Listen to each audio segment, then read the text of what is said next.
Senator from New Hampshire.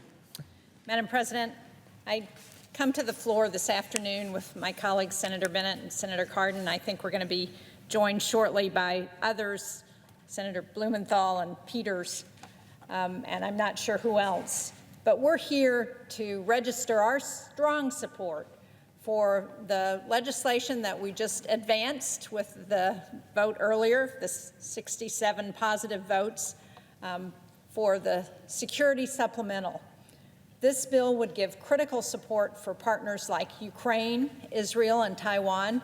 It would provide humanitarian aid for Gaza and other populations, and equally important for us in New Hampshire, it would curb the flow of fentanyl into the United States. So, make no mistake, our adversaries and our allies are watching how we respond to the war in Ukraine.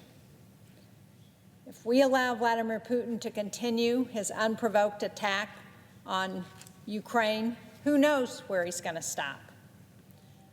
What we do today is going to determine the strength of tomorrow's autocrats, because when dictators like Putin are not held accountable for their aggression, their threat to the world grows. And if we don't act quickly to support the Ukrainians, all the battles that they've won, all the land that they've reclaimed, all the progress that they've made to win back their country could be undone. We must not deny Ukraine the resources and weapons they need to defeat Putin once and for all.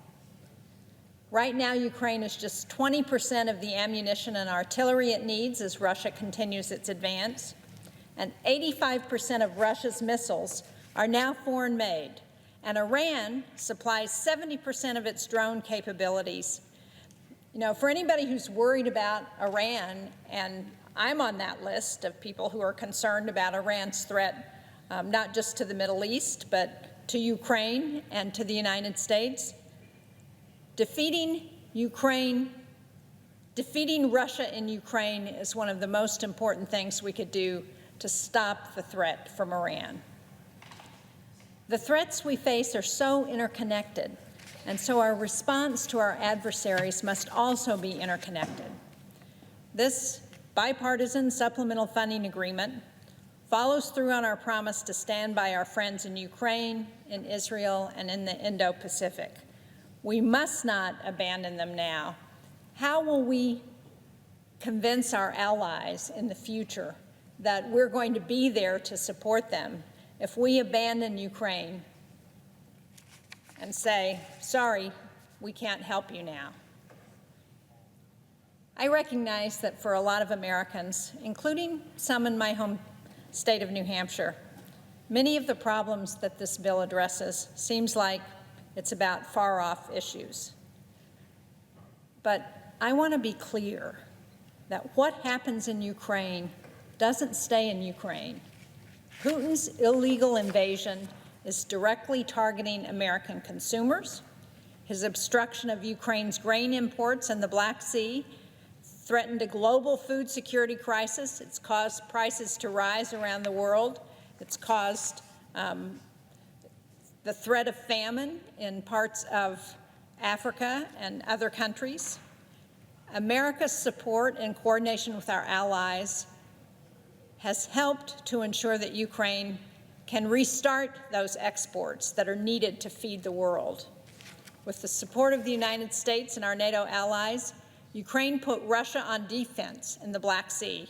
They've reduced Russia's formidable Black Sea fleet by 20% over just 4 months. And much of the supplemental funding for the Defense Department to support Ukraine is going to be spent in the United States. It invests over $25 billion in the American defense industrial base.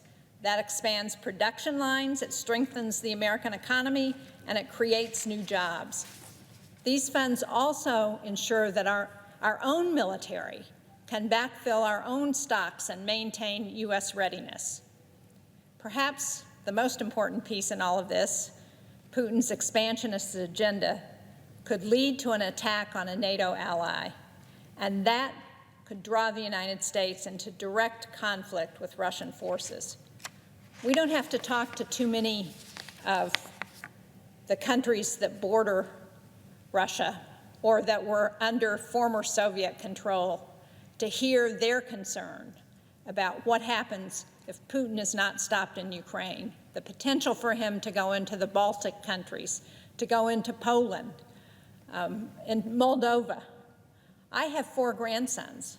I don't want them sent off to fight in Europe or Asia years from now because Article 5 is invoked from a NATO country, because we didn't take the action that we should have taken today to support Ukraine. You know, in the months after Russia's unprovoked invasion, I met with a Ukrainian soldier named Andriana.